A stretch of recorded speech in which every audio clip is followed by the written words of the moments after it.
Selamat pagi, saya Mary Seftritami, NIT 18624-015, Prodi KPNKA, dari kelompok 2, ingin mempresentasikan tentang materi kepemimpinan.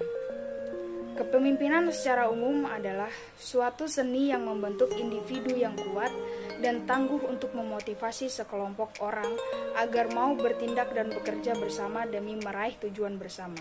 Kemudian ada pengertian kepemimpinan menurut para ahli. Yang pertama ada Stoner.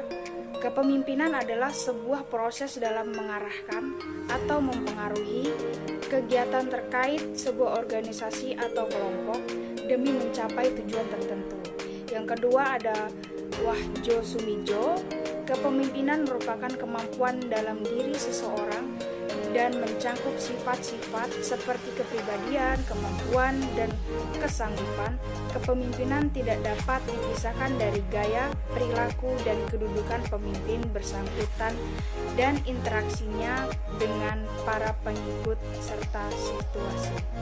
Kemudian, menurut Sondang P. Siagian, kepemimpinan dapat diartikan sebagai kemampuan seseorang saat menjabat sebagai pemimpin organisasi tertentu dalam mempengaruhi orang lain, khususnya pada bawahannya.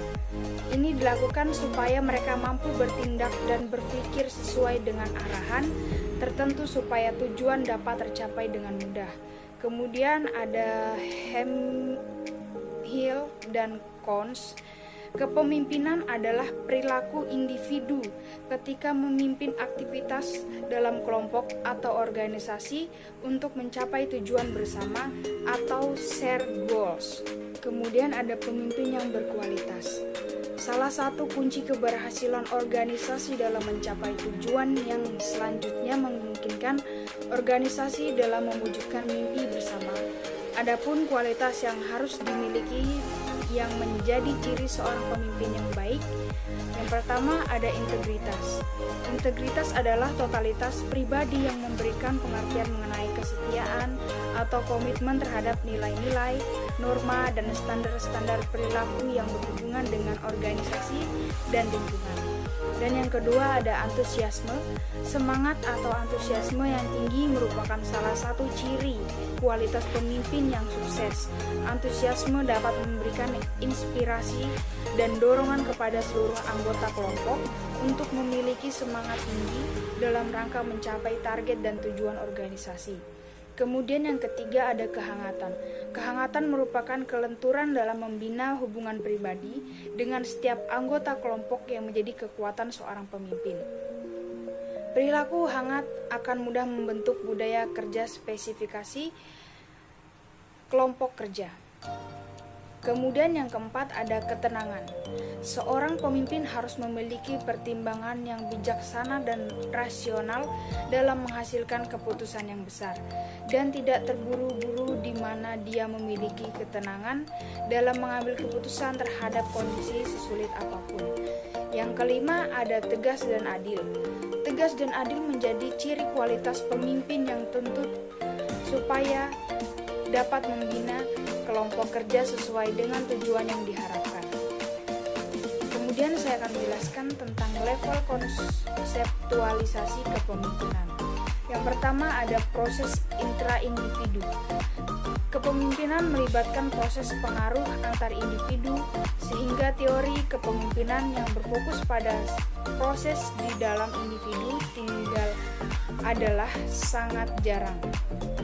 Yang kedua ada proses diadik. Teori diadik yaitu melihat kepemimpinan sebagai proses pengaruh yang saling timbal balik antara pemimpin dengan orang lain. Yang ketiga ada proses kelompok.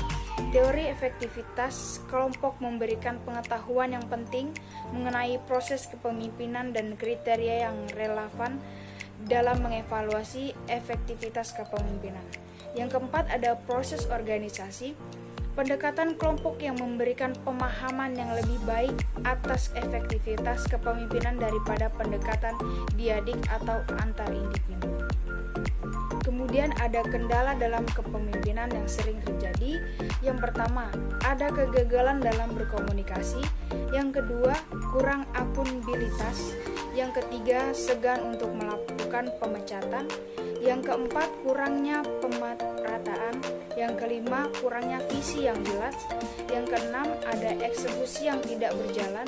Dan yang ketujuh, tidak bisa menyusun budaya perusahaan yang kuat. Adapun cara pemimpin menyelesaikan masalah. Yang pertama, mendefinisikan masalah. Yang kedua, mengembangkan alternatif solusi. Yang ketiga, melakukan evaluasi. Yang keempat, pengambilan keputusan melalui konsensus atau musyawarah. Dan yang terakhir, melakukan tindakan.